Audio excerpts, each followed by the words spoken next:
co-host.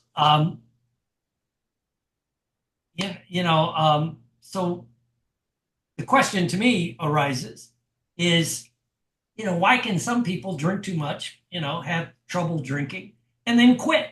Never go through treatment, never go through like a 12-step program. They just quit, right? And they're relatively normal, right? As normal as people are, right? Um, but other people can't, right? And so I was very traditional when I first got trained back in the 80s on addictions. You know how it was once this happens, once you have a drinking problem and you're drinking when there's negative consequences, you're the police, you got a DUI, your boss has yelled at you, your commander is, you've gotten some trouble, so but you keep drinking, then you fit the criteria for at least substance abuse disorder. And at first they were put together, substance abuse disorder and substance dependence. Um, so I was trained once that happened, that was it. That was it.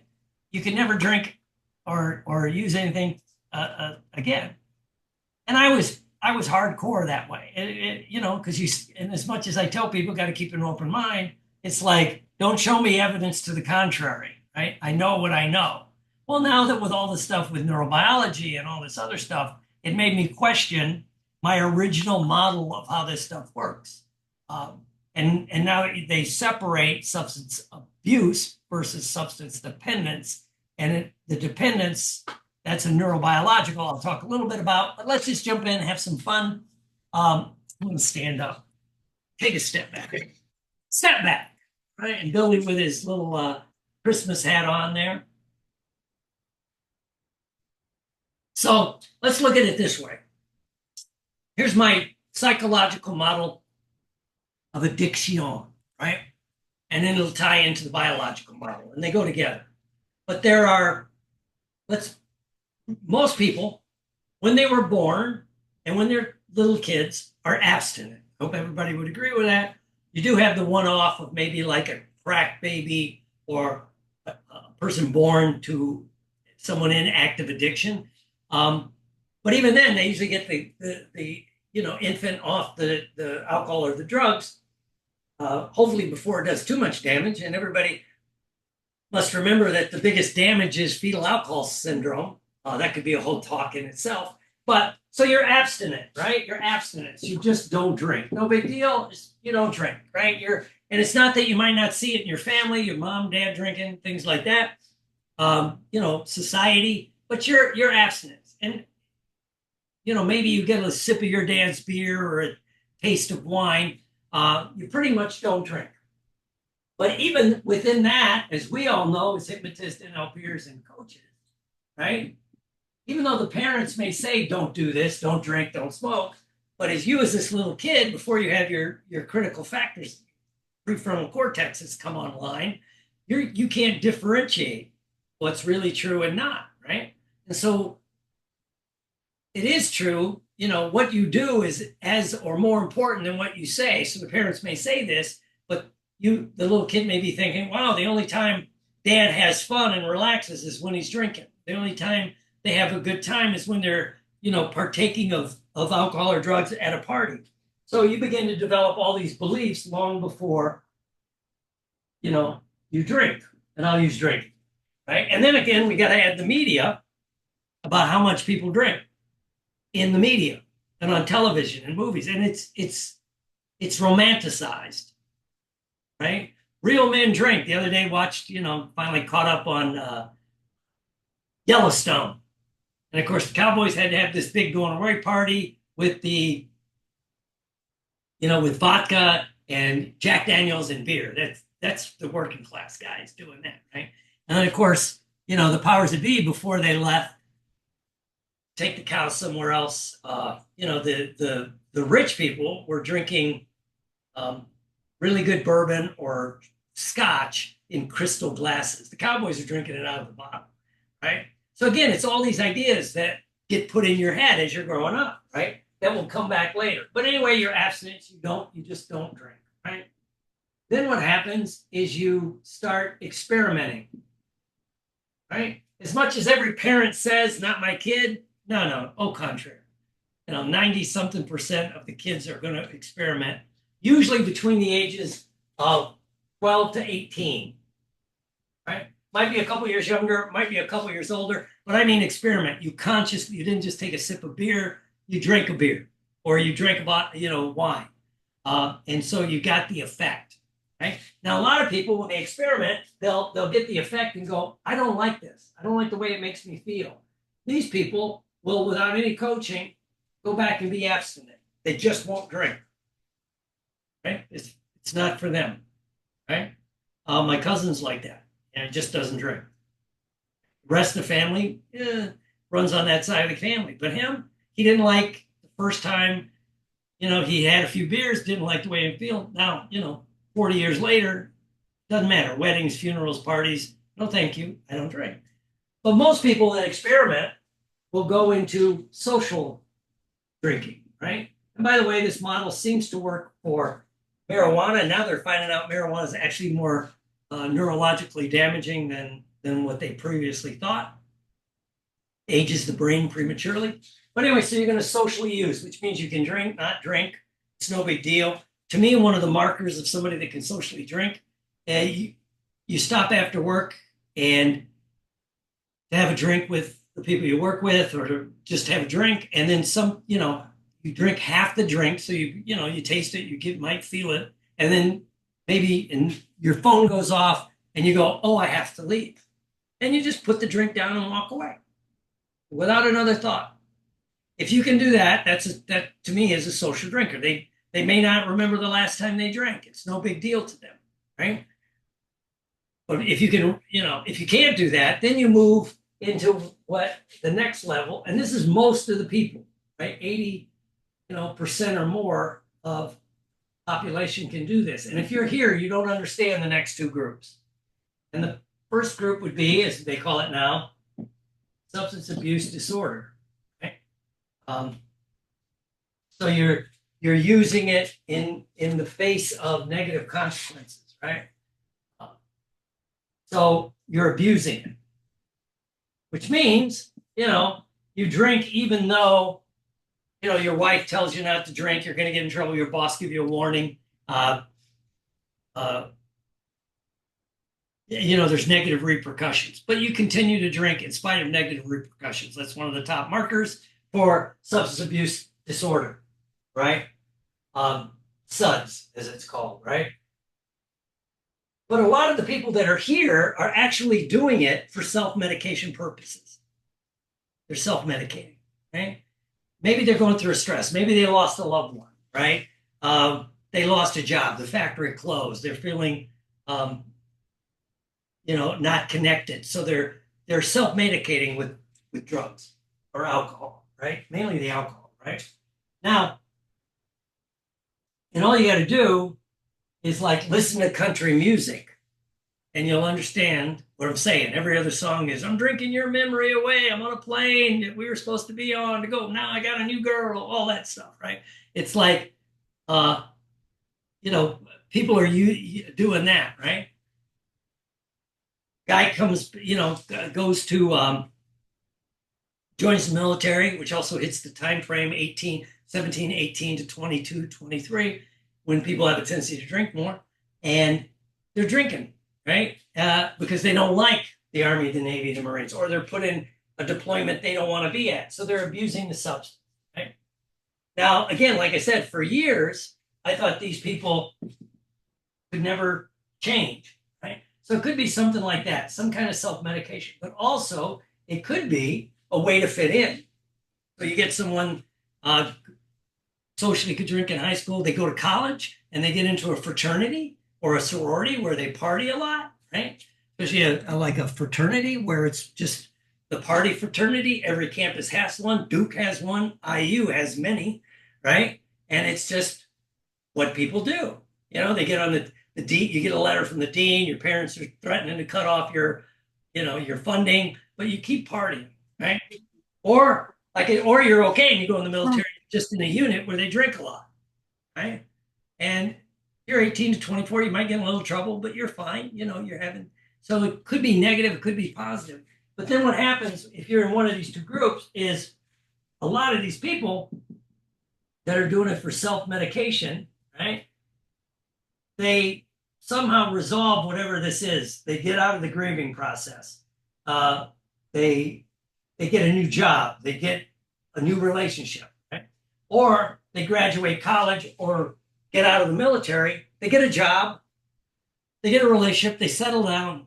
And guess what? Contrary to what I would have said, 15 years ago or so, this group can go back and socially use drink. Okay? And I would have fought that tooth and nail. It's longer than 15 years now. In the mid 2000s, it's like, damn you, science! You're challenging the way I like to think, right? But it's like they can go back and do this, which made sense to me because you see some people do it. But if they can go back and do this, and again, even if you're here and you can go back and do this, when you get the next group, which is dependent on the substance, they can't function without it. They don't feel normal without it, right? And so this group, they drink even though there's negative consequences.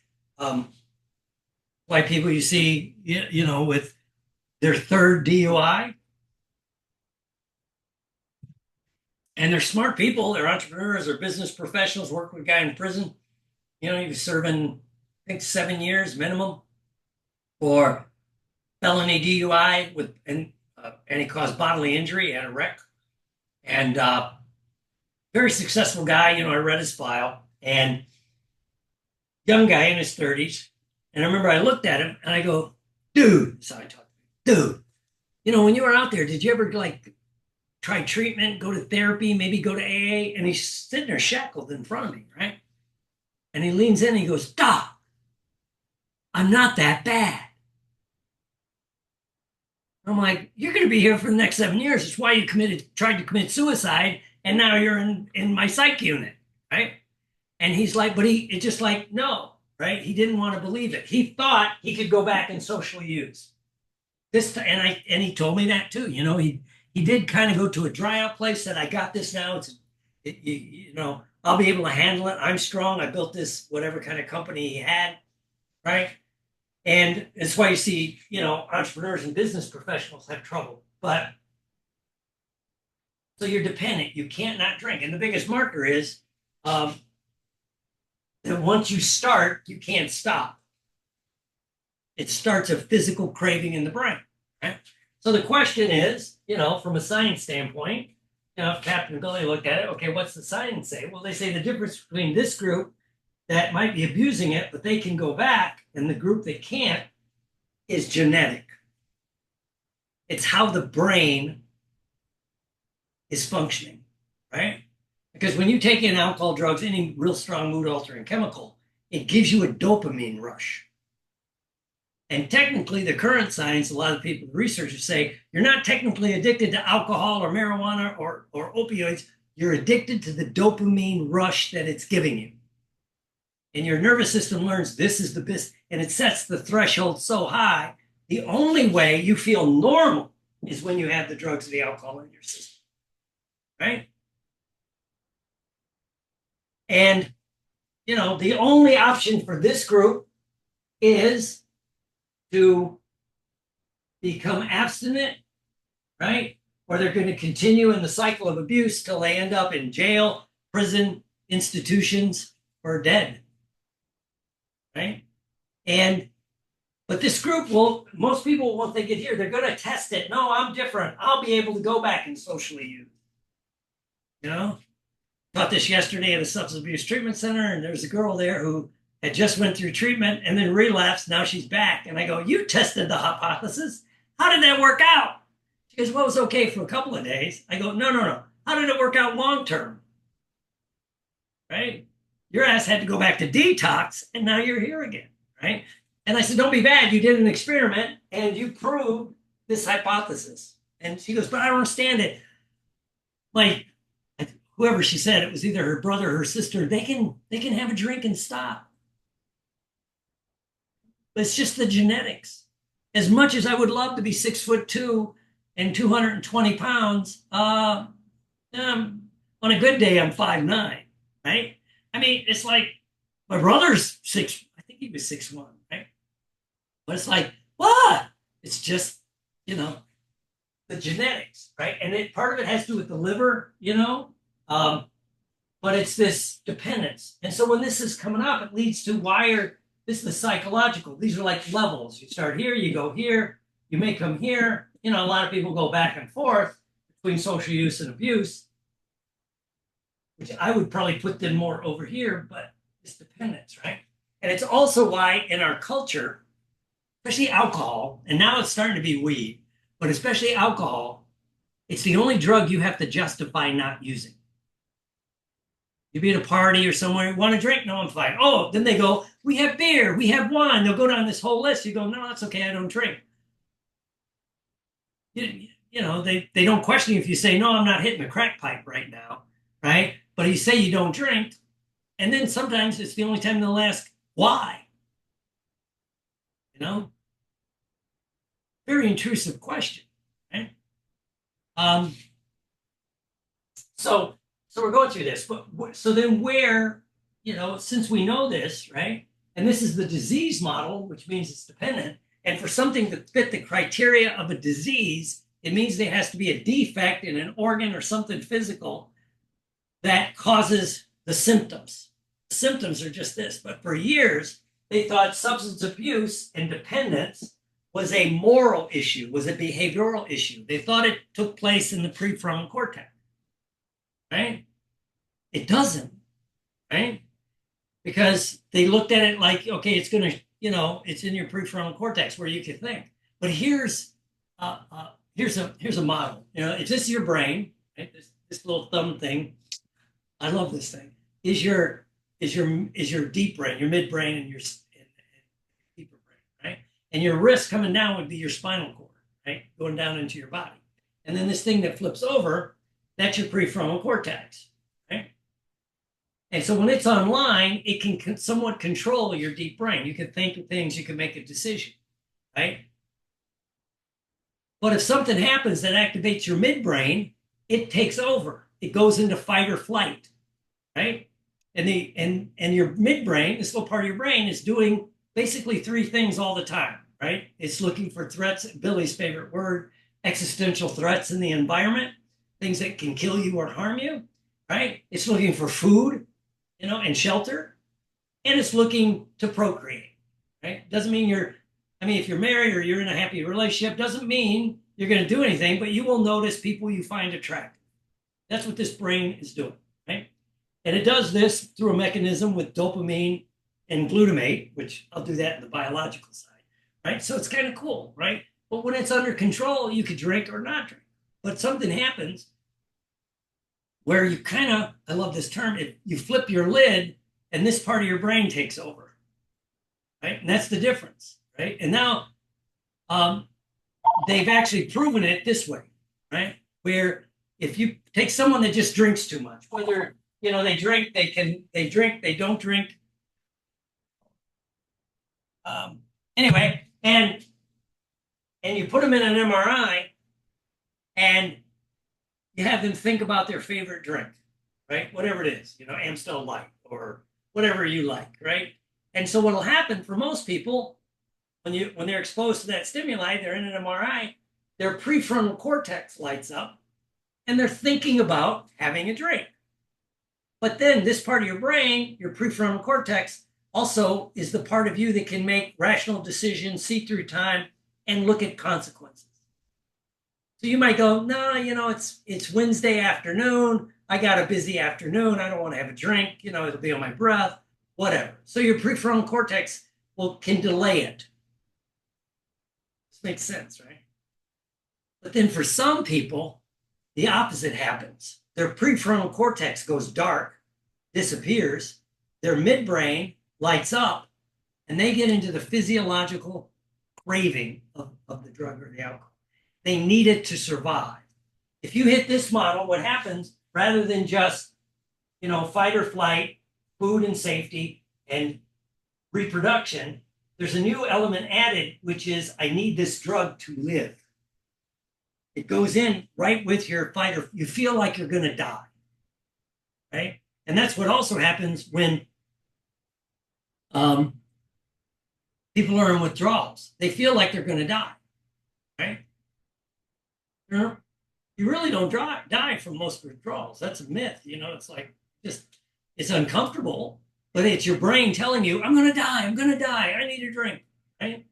And in fact, little known fact, the most dangerous drug to detox from, if you've been using it a while, is alcohol. Another thing, and also with marijuana, if you use it compulsively, it does stuff to your brain. So anyway, so you got this, right? So now it's at a different level of your brain. Okay? So this group, again, can only do this. So what all treatment does is it tries to bring the prefrontal cortex back online with therapy, 12-step, things like that. And even the research is beginning to say, and like what they call medicated assisted recovery is there to keep the midbrain calm, right? The long-term efficacy of what I've read, Billy could go look it up, but the long-term efficacy for medicated assistance recovery is no better than non-medicated assistance. Okay? It'll just tamp down the desire at first. And when I say craving, it's not like, oh, I'd like a drink. It's like, gotta have a drink. Okay? And so that's like a psychological model. So, if someone's drinking too much and they ask a question, they're probably, at least down here, they've been told not to drink and they're having some issues, right? And so then you have to look at like, where does our current model of society fit into this? Well, again, if it's a disease, that means your brain is different than other people. Just like if you're for years, the 12-step program would say you have an allergy. And a lot of the medical 30, 40 years ago, people made fun of, but it's true. It's just that it's like my wife's allergic to shellfish. If she has shellfish, she gets a histamine response, and it's not good, right? It's physiological. Right? And if you have the addiction, if you have the allergy to alcohol, your physiological response is craving, right? And it never stops. It's that subconscious drive, right? And so you're going to do it. So the reason our culture gets fixated on some of the wrong things is this. Back in the 60s, they did an experiment where they took rats, because that's what they do in graduate schools for psychology and psychiatry, is they took the rats, they got them hooked on, there were a couple different drugs, the way I read it, like heroin, cocaine, and alcohol eventually.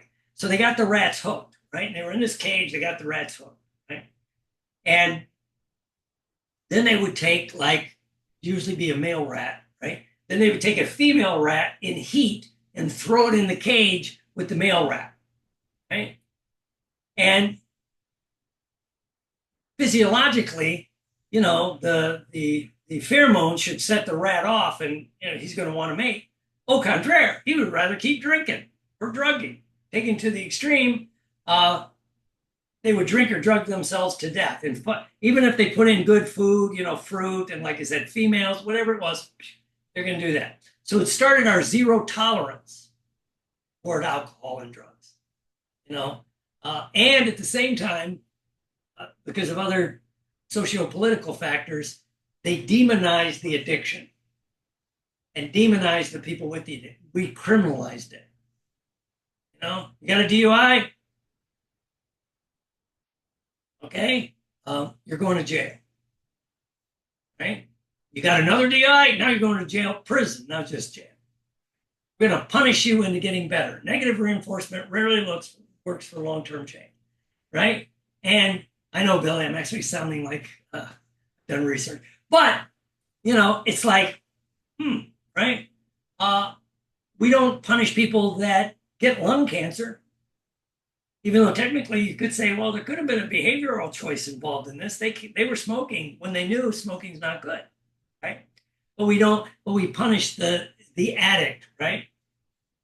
And so that we started at zero tolerance. Well, then I think it was Milgram, or one thing. Anyway, he looked at that study. It was in the 70s, and he goes, it's a flawed study. Rats are very smart.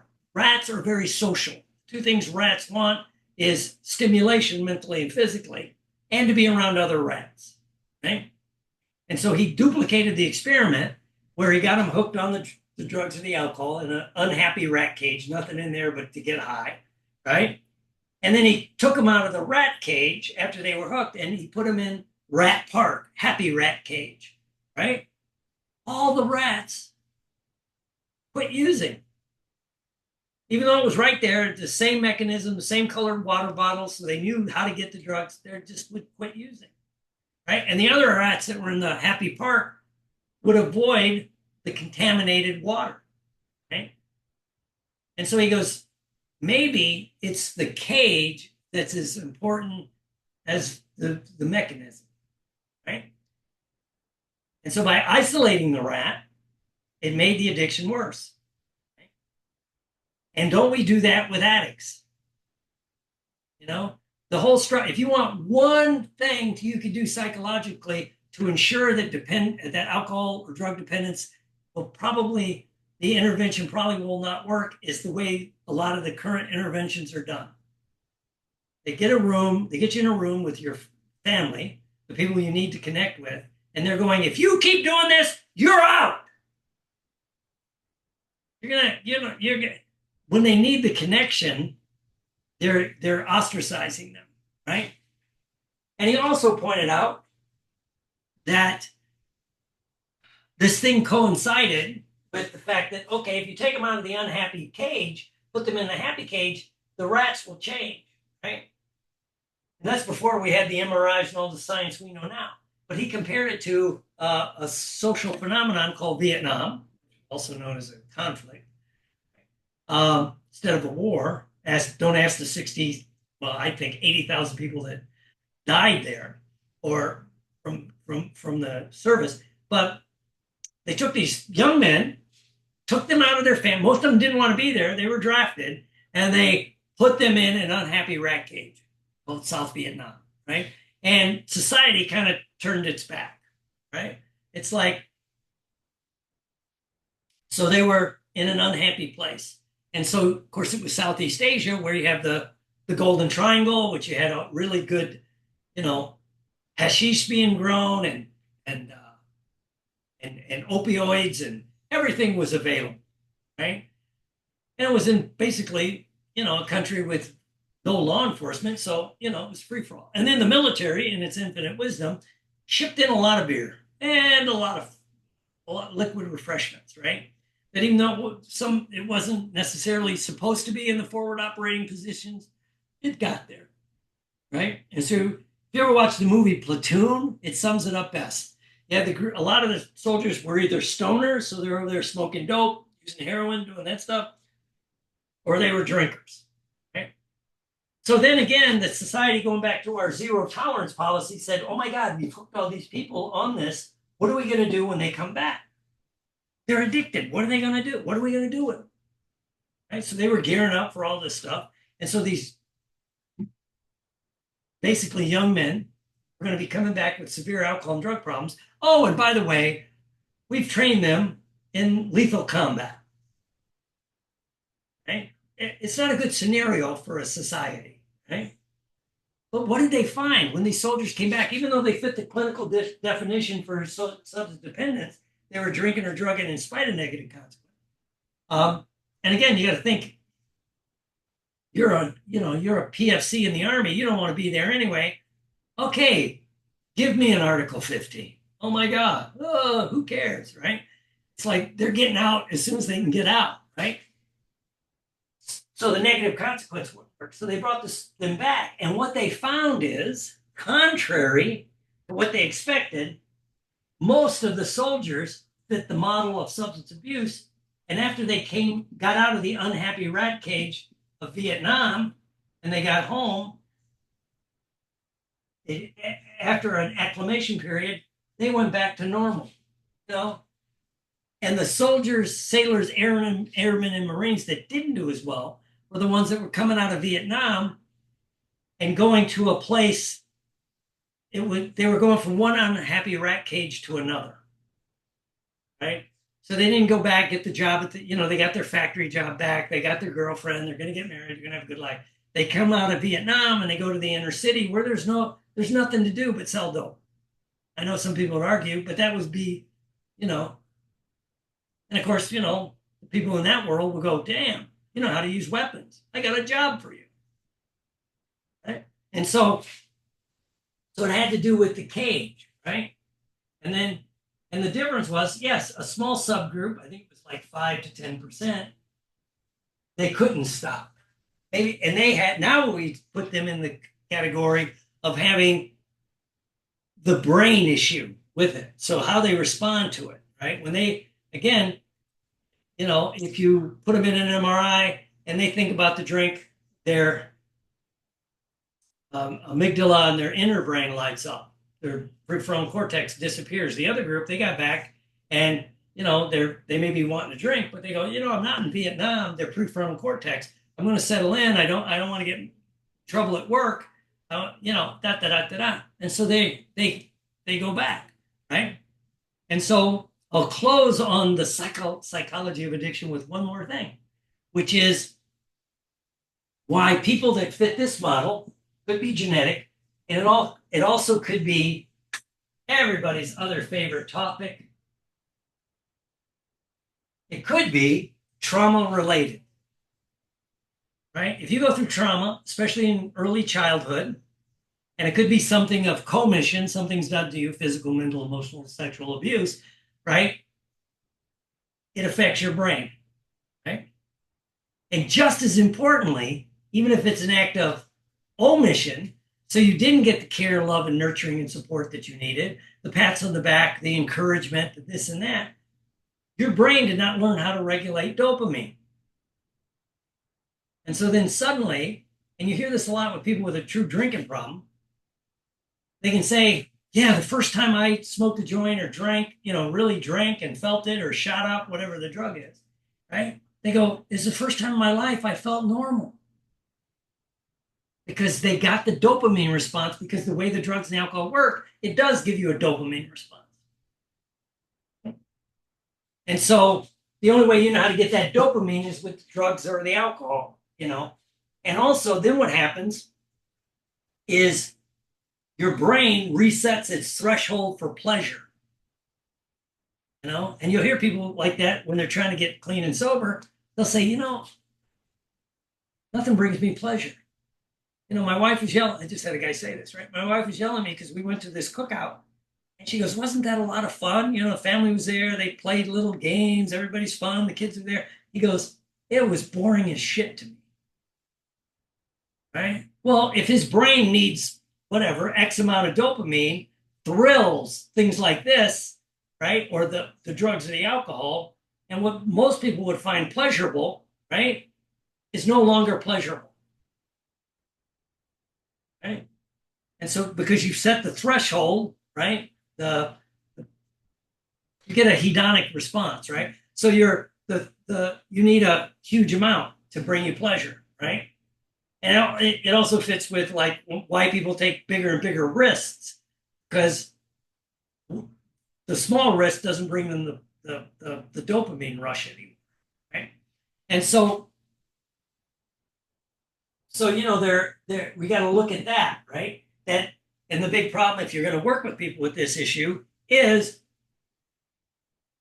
it takes about a year, minimum 6 months, up to 18 months, for your brain to reset where normal activities can bring you pleasure.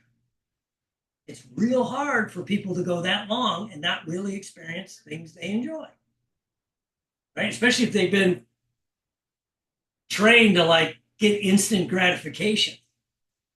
Well, if I finish this project, I'll feel good. But if, I have a handle of vodka, I'm going to feel good, right? And so, there's all these factors that are psychological that have to be taken care of and addressed, right? And, it's why I got to do my thing now. It's why I'm working on a project called the Sobriety Society, where sober is the new sexy. Right? And I'm not sure how it's going to work yet, but I'm working on this. It's going to be, and I'm going to gear it for entrepreneurs and business and professionals, right? Because, and the reason I'm doing that is mainly if you're an entrepreneur, business professional, or professional, and you end up in this area, either abuse or dependence, the mental strength that got you to be successful as an entrepreneur or professional or military officer, whatever career, is not going to be very encouraging for you to not think I should be able to control this. You know, I haven't drank for 6 months, so I can drink. Then you go and you drink, and the same shit happens again, right? And so I just wanted to. That's the psychological aspects of addiction, to me, and it's they're constantly doing more research. They're finding out more things, and I know there's an enzyme supposedly. I'm trying to find the research that in the liver that some of the people with the addiction part where they're dependent on it, their liver breaks down the alcohol and the drugs differently than someone without it. Like American Indians don't break down alcohol the same way as not, because the American Indians were one of the few cultures in the world that didn't have beer or wine, didn't have any kind of spirits, you know. And as one military historian says, it wasn't the rifle that won the West, it was whiskey. All we had to do is get all the braves messed up on, the Indians called it firewater. And it was easy to walk in and take their stuff. They would give you their stuff for another bottle of whiskey. So, so they're finding all these kind of things out, right? So that's a psychological model of addiction. I'm working on it. Look for more on the Sobriety Society, where sober is the new sexy. And again, it does default, and I always say, because it's always fascinating that the same people will tell someone that has a drinking problem or they're drinking too much, they should quit. And then they quit for a while, and they're the same people who go, well, now you can have one. Or when, again, I've been sober a long time, but I'll be at, especially when I do theater, or I'll be in a rap party for a film, and hey, would you like a drink? No. Oh, why not? Because I want to wake up in my own pants tomorrow. It's no fun waking up with not knowing where your pants are. Right? That's an addiction problem. So anyway, if you have any questions, reach out and let me know. Thank you.